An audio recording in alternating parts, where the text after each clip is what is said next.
Oi, pessoal, tudo bem? Aqui é o professor Renan Mesquita. Vamos dar continuidade à nossa playlist que vai responder as questões do Enem de 2024 da prova de humanas. Aqui nesse vídeo nós vamos tratar da questão 49 e 50.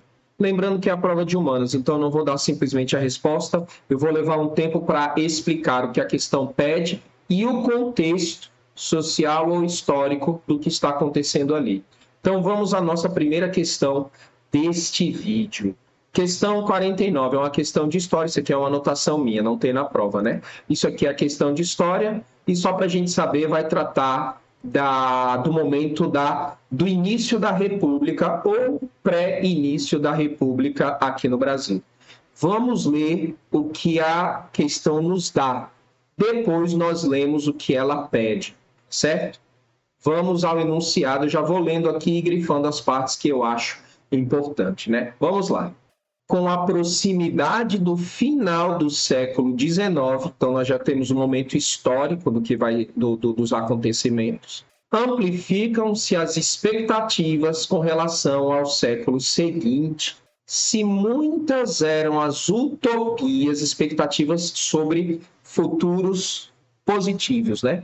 Se muitas eram as utopias, também, talvez, uma das mais evidentes tenha se concentrado nas potencialidades da nova ciência.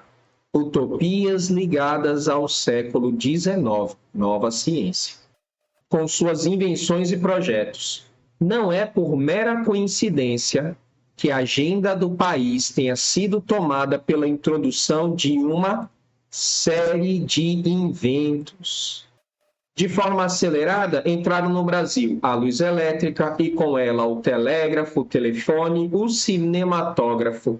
Na área dos transportes, o trem a vapor é substituído pelo elétrico, que assiste à entrada do automóvel e até do aeroplano.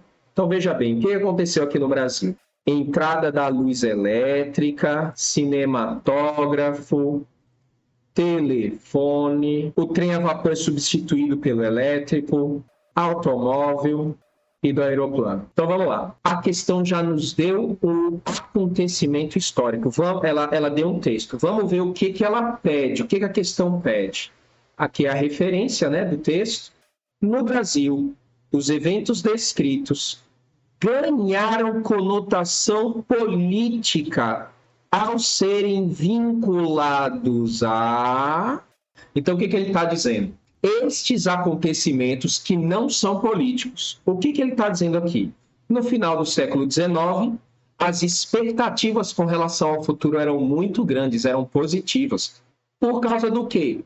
Em grande parte por causa da nova ciência. A ciência e ganhos científicos começaram a surgir de forma muito forte no século XIX. Como assim no século XIX?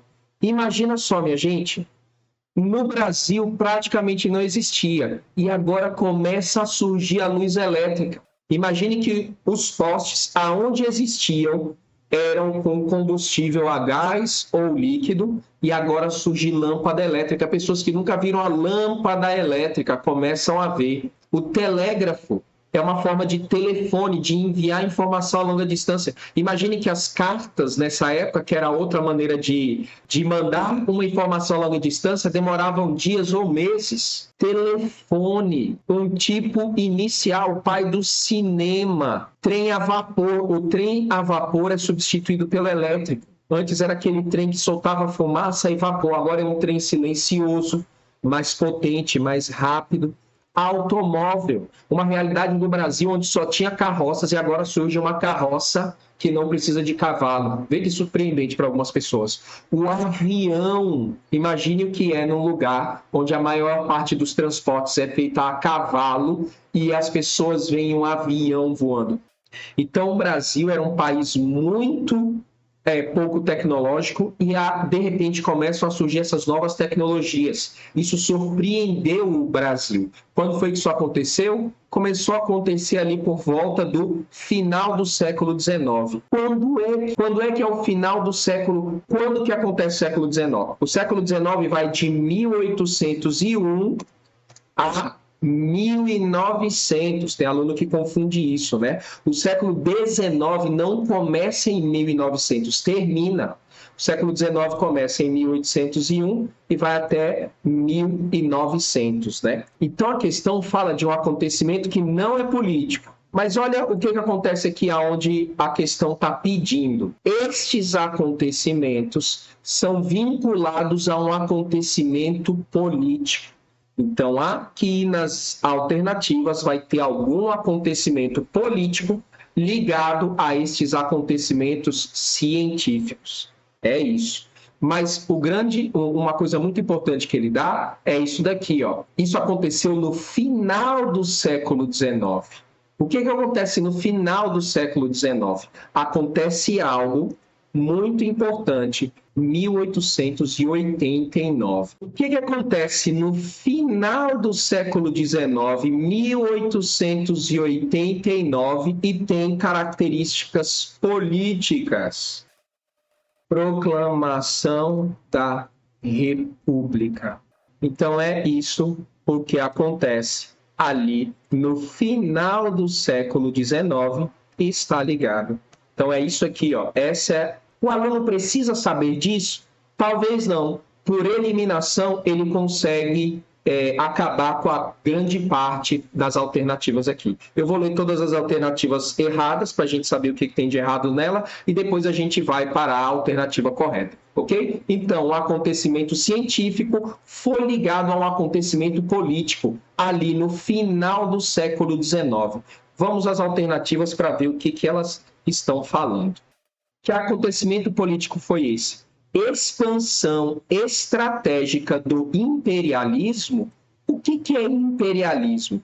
O imperialismo é uma característica de nações que tentam intervir de forma dominadora em outros países. A gente vê isso muito forte nos Estados Unidos, alguns países da Europa. Eles tentam intervir, atrapalhar, conduzir de forma negativa, positiva para si mesmo em outros países. O Brasil tinha uma característica imperialista? Tinha um pouco, mas estes ganhos científicos estão ligados a uma postura imperialista do Brasil com relação a outros países? Não parece nem um pouco, né? Não faz muito sentido. Então a questão A não está correta.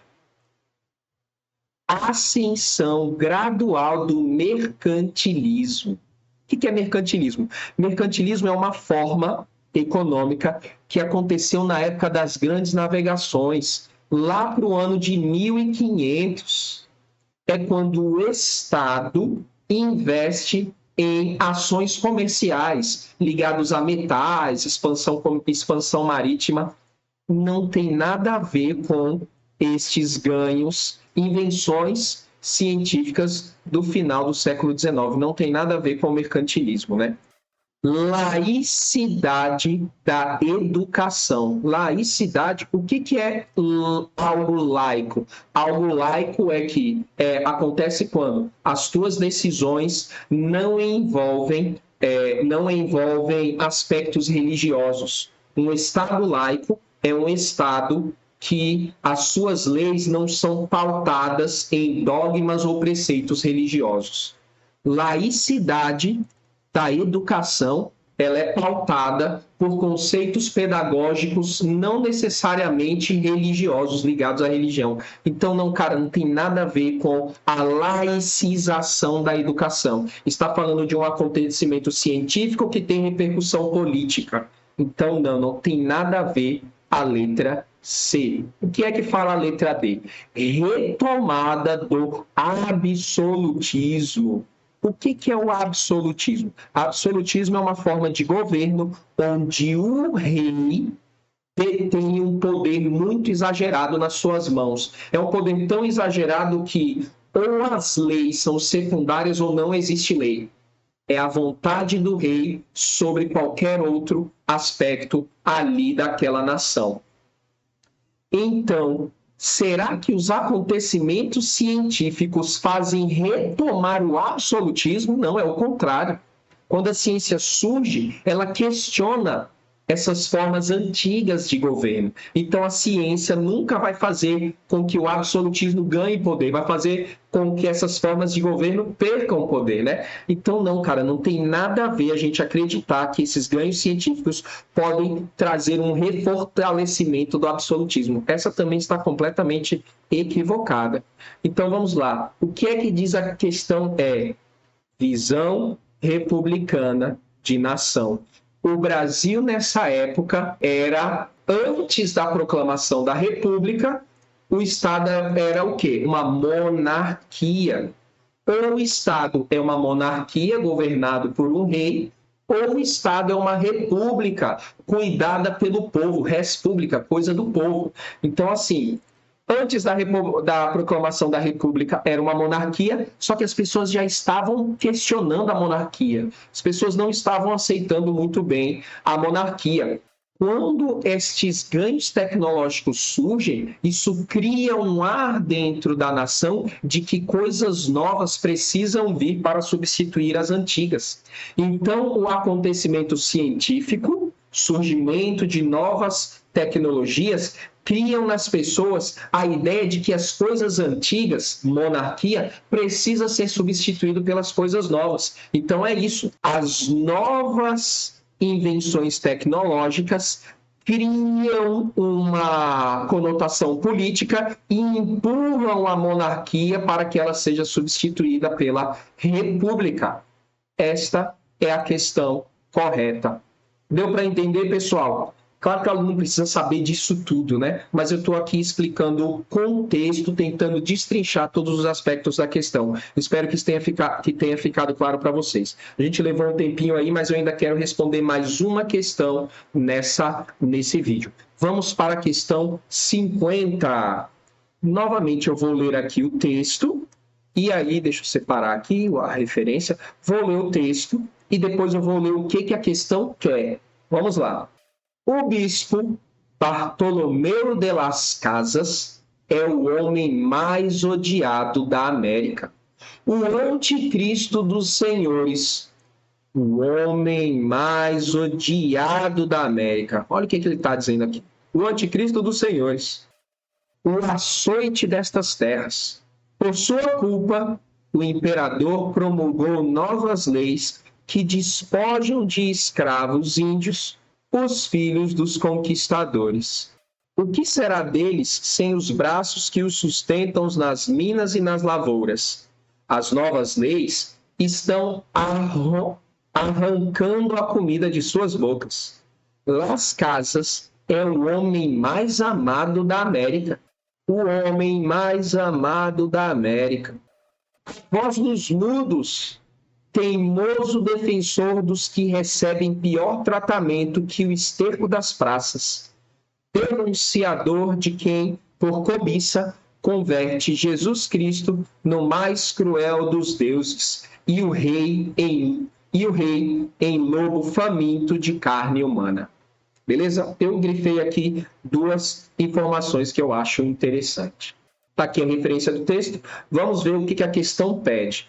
Os diferentes pontos de vista presentes no texto expressam que o bispo era, ao mesmo tempo... Então, quando o aluno for ler de novo o texto, ele lê o texto, lê o que a questão pede, aí ele vai ler o texto de novo. Ele vai identificar esses dois pontos de vista.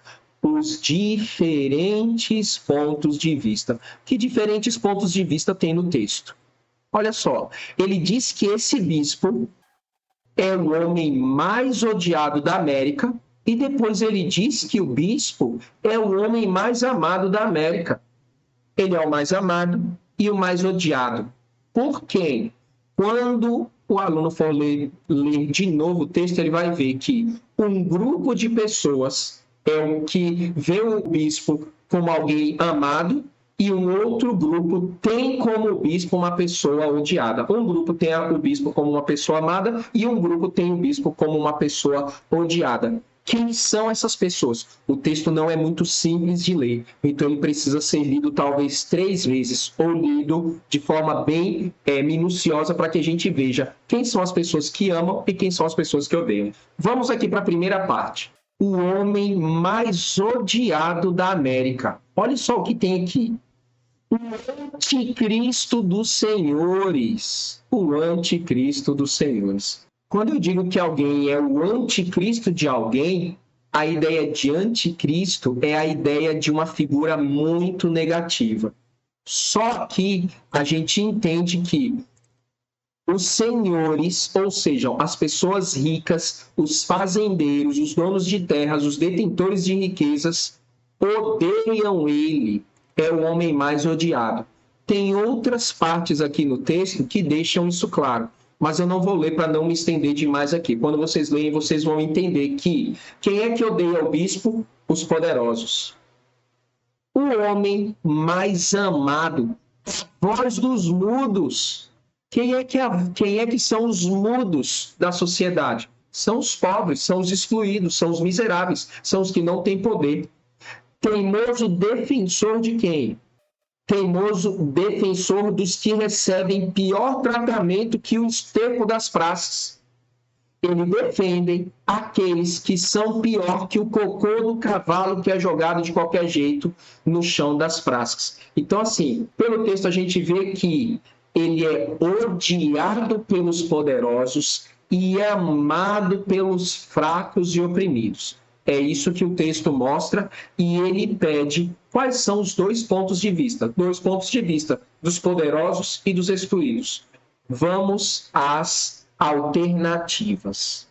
Execrado pelos reis. O que é execrado? Aí o aluno precisa ter um pouco de vocabulário. Execrado é aquele que é odiado, né? que é rechaçado, que não é amado. Execrado pelos reis, só que não fala de reis aqui, né? Porque no Brasil só tinha um rei. Então não tinham reis que o odiavam ou amavam eles, né? Execrado pelos reis e reverenciados pelos religiosos, não. Os dois grupos presentes na questão são poderosos e excluídos. Não se fala de reis nem de religiosos. Então essa questão está claramente errada. Vamos para a letra C. Menosprezado pela colônia e idolatrado pelos governantes da região. Governados? Talvez sim.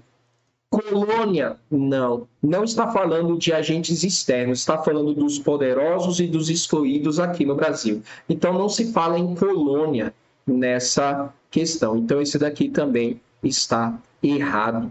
Idolatrado é a pessoa que é amada, menosprezado é a pessoa que é odiada. Desrespeitado pela metrópole, novamente, colônia e metrópole falam de agentes externos. Não, desrespeitado está dizendo que é os odiados, né?